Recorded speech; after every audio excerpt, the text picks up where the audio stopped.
Welcome to a One-Story Teller, the place where real stories of justice, revenge, and power come to life. Today we bring you a story that will shake you to your core, a tale of racism, power abuse, and ultimate payback. Imagine this. You're driving home late at night after a long shift. The streets are empty, the air is cold, and all you want is to get home and rest. But then, out of nowhere, police sirens flash behind you. You pull over, thinking it's just a routine stop. What happens next, however, is pure humiliation. Two officers, filled with arrogance and prejudice, force you to step out of your car. Then, with sneering smiles, they order you to do push-ups on the freezing pavement, not because you did anything wrong, but because they can. They laugh at you, mock you, and treat you like you're less than human. You swallow your pride, knowing that fighting back could mean something far worse. So you obey. You do the push-ups, feeling the cold bite into your skin, the weight of injustice pressing down on you. When it's over, they send you off like nothing happened, expecting you to carry that shame forever. But what those cops don't know is that they just made the biggest mistake of their lives, because you are not just another citizen. You are someone with power. Someone with authority, someone who can end their careers with a single phone call. And the next morning, while those same officers walk into work thinking nothing of it, they are about to realize they messed with the wrong person. By the end of the day, the same officers who humiliated you will be dragged out of the department in disgrace. This is a story of power, justice, and karma hitting hard.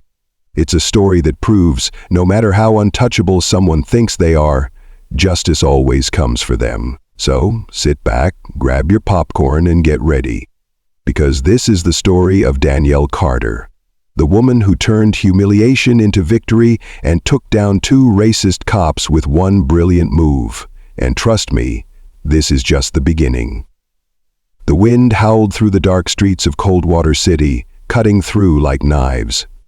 Danielle Carter, a hard-working black woman, tightened her coat as she made her way home. The night was bitter, but she had faced colder things in life: racism, injustice, and a system designed to break people like her. Her shift at the hospital had ended late. As a nurse, she spent hours saving lives, caring for people, and being the best at what she did. All she wanted now was to get home, sip some tea, and rest. But fate had other plans. As she drove down an empty street, the sudden flashing of red and blue lights filled her rear-view mirror. Danielle sighed, already knowing how this would go. She pulled over, keeping her hands in sight. The last thing she needed was to give these officers an excuse. The doors of the police cruiser slammed open. Two officers stepped out, Officer Rick Holloway and Officer Brent Sawyer. Two names Danielle had heard before. Two cops infamous for harassing people who looked like her. Officer Holloway tapped on the glass with his baton, grinning, "License and registration." Danielle handed it over without a word. Sawyer, the younger of the two, snickered. "Where are you headed this late, ma'am?" "Home," Danielle answered, keeping her voice calm. Holloway checked her papers, then looked at her with mocking amusement. "You got a nice car, a little too nice for someone like you, don't you think?" Danielle clenched her jaw. "Someone like me?" Sawyer leaned in. "Step out of the car." "Why?" she asked, forcing herself to remain composed. "Because we said so," Holloway growled. Danielle took a deep breath and obeyed. The air was freezing, but nothing compared to the chill in their eyes. Then Holloway smirked. "You ever work out, sweetheart?" Danielle narrowed her eyes. "What does that have to do with anything?" Sawyer cracked his knuckles. "We think you need some exercise. Drop down and give us 30 push-ups." Danielle's stomach twisted. "Excuse me?" Holloway tapped his baton against his hand. "You heard him. Either you do the push-ups or we find something to charge you with. Maybe resisting arrest?" Danielle looked around. The streets were empty. There were no cameras. She knew she was trapped. She had no choice. Taking a deep breath, she lowered herself to the pavement, her hands pressing against the freezing ground. "Count out loud," Sawyer mocked. Danielle started 1, 2, 3. The cops laughed. "Look at her, thought she was tough. Maybe she should join the academy." Her arms burned, her pride aching more than her muscles. 28, 29, 30, she finished, her breath coming out in white puffs. Holloway clapped. Good girl. Now, get in your car and go home. Danielle rose, her face unreadable. She got back into her car, started the engine, and drove away. But behind her calm expression, her blood boiled. Because what these officers didn't know was who they had just humiliated, and that by tomorrow they would pay for it. The sun had barely risen over Coldwater City when Danielle Carter stepped into her office at City Hall. Today was different. Today, she wasn't just another citizen trying to get by. Today, she was a woman on a mission. She set her coffee down, pulled off her gloves, and took a deep breath. The events of the previous night played in her head on repeat. Officer Holloway's sneering face, the cold pavement biting into her hands as she did those humiliating push-ups, the laughter ringing in her ears. They had mocked her, belittled her. They had treated her like she was nothing. But what those two officers didn't know was that they had just picked the wrong woman to mess with. Danielle wasn't just any black woman driving home late at night. She was the newly appointed chief of police oversight, and she had the power to end careers. She grabbed the police misconduct reports that had been sitting in her inbox for weeks. Multiple complaints against officers Rick Holloway and Brent Sawyer. Excessive force, harassment, racial profiling, abuse of power. She wasn't the first person they had targeted, but she was about to be the last. As she flipped through the files, her phone buzzed. She glanced at the screen. Mayor Jameson. Danielle picked up, her voice calm but firm. Good morning, sir. Morning, Danielle. How's your first official week on the job? The mayor's deep voice came through the speaker. She exhaled slowly, gripping the file in her hands. Productive, but I have an issue that needs to be addressed immediately. The mayor hesitated. Go on? Danielle's fingers tightened. Last night, two officers, Rick Holloway and Brent Sawyer, pulled me over for no reason. They forced me to do push-ups in the freezing cold, laughing the entire time. I want them fired today, and I want an internal investigation launched into their past conduct. The silence on the line was deafening. Finally, the mayor spoke. Wait, did you say you were the one they harassed? His voice sharpened. Yes, Danielle said, her jaw clenching. And if they did it to me, imagine how many others they've done it to. It ends now. The mayor sighed, his voice thoughtful. Holloway and Sawyer, I've heard their names before, not the best reputation, but firing them outright. Danielle cut in. Sir, if they had done this to your daughter, would you hesitate? Another pause, then a low chuckle. You don't back down, do you, Carter? Danielle's lips curled into a smirk. Not when justice is on the line. The mayor exhaled. Consider it done. They'll be out by noon. Click. The call ended. Danielle leaned back in her chair, staring at the ceiling for a moment, letting it sink in. She had won. But she wasn't done yet, because the real fight, cleaning up the entire corrupt police system, was only just beginning. Inside the Coldwater Police Department, the atmosphere was unusually tense. Officers moved through the hallways, whispering, their eyes darting toward the chief's office. Something was happening, something big. At exactly 11:45 a.m., two officers, Rick Holloway and Brent Sawyer, received a summons. Chief wants to see you now. The order was abrupt, the tone sharp. Holloway scoffed, rolling his shoulders as he adjusted his uniform. What's this about? Another sensitivity training? Sawyer smirked. Probably.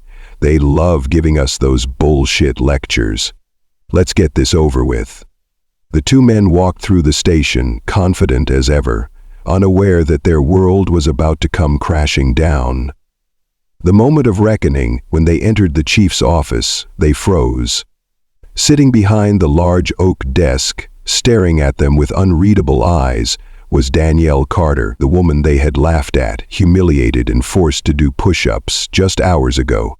Only now she wasn't in the freezing cold. She wasn't powerless. She was in control. The door shut behind them. The silence in the room was suffocating. Holloway and Sawyer exchanged glances, their smirks faltering. Danielle slowly placed her hands on the desk, her fingers lightly tapping against the wooden surface. "Sit down," she ordered. Her voice was calm, but the authority behind it was undeniable. Reluctantly, the two officers obeyed. Danielle slid a thick manila folder across the desk. When Holloway flipped it open, his face drained of color. Inside were stacks of complaints, reports detailing their history of misconduct, racial profiling, and abuse of power. Danielle's gaze locked onto them. "You two have had quite the careers: excessive force, falsifying reports, harassing innocent civilians, and yet you always managed to stay on the force. Until now." Sawyer shifted uncomfortably. "Look, Shut up!" Danielle's voice cut through the air like a knife. The two men sat up straight, sensing something was very, very wrong. She leaned forward, her eyes burning into them. "Last night you saw a black woman driving home and thought she was just another nobody. You thought you could get away with humiliating me, same as you've done to others." She smirked, but there was no humor in it. "What you didn't know was that you pulled over the wrong woman." Holloway clenched his fists. "You can't fire us just because you—" "Oh, but I can," Danielle interrupted. She gestured to the badge sitting on her desk. "I'm the Chief of Police Oversight. I don't just fire bad cops, I destroy them." She sat back, letting her words sink in. "As of this moment, both of you are officially terminated, effective immediately." Sawyer's mouth fell open. "What? This is some kind of joke, right?" Holloway slammed his fists on the desk. "You think you can ruin our lives over some stupid push-ups?" Danielle laughed, a deep, cold laugh. "Oh, gentlemen, this isn't about the push-ups. This is about everything you've ever done, the people you've harassed, the families you've destroyed. Your careers, they were already a ticking time bomb. I just sped up the clock." The door opened and two armed security officers stepped in. "Escort them out," Danielle instructed. Sawyer stood up, panic creeping into his expression. "Wait, this isn't fair. You can't just—" "Oh, I can, and I just did." Security grabbed them by the arms, dragging them toward the door. Holloway's face turned bright red with rage. "You'll regret this, Carter. You hear me? You'll regret this." Danielle didn't flinch. She simply tilted her head. "No, Holloway, the only regret here is that you thought you'd never get caught." As the two disgraced officers were dragged out, the entire department watched. Some officers whispered, some smirked, a few even clapped. And just like that, two corrupt cops were erased from the system. But for Danielle Carter, this was only the beginning. She had cleaned out two pieces of filth. Now she was going to bring down the rest, one by one. Justice isn't just about punishment, it's about setting a precedent. Today, two corrupt officers learned that power doesn't belong to those who abuse it, but to those who stand up against injustice. They walked into work thinking they owned the streets, but they left in disgrace, stripped of the authority they once used to oppress others. Danielle Carter didn't just fire them, she sent a message to every crooked cop in the system. Your time is up. No more unchecked power, no more racial profiling, no more getting away with abusing the people you swore to protect. The days of corruption ruling the streets are over, because now there's a new force of justice in town, and she's just getting started. Justice has a new name, and it's Danielle Carter. If you believe in holding the powerful accountable, if you believe in justice for all, then make sure to like, share, and subscribe to A One Storyteller. Hit that notification bell so you never miss a story that will leave you speechless. What do you think of Danielle's power move? Would you have done the same? Drop your thoughts in the comments below. More stories of justice and power are on the way. Stay tuned.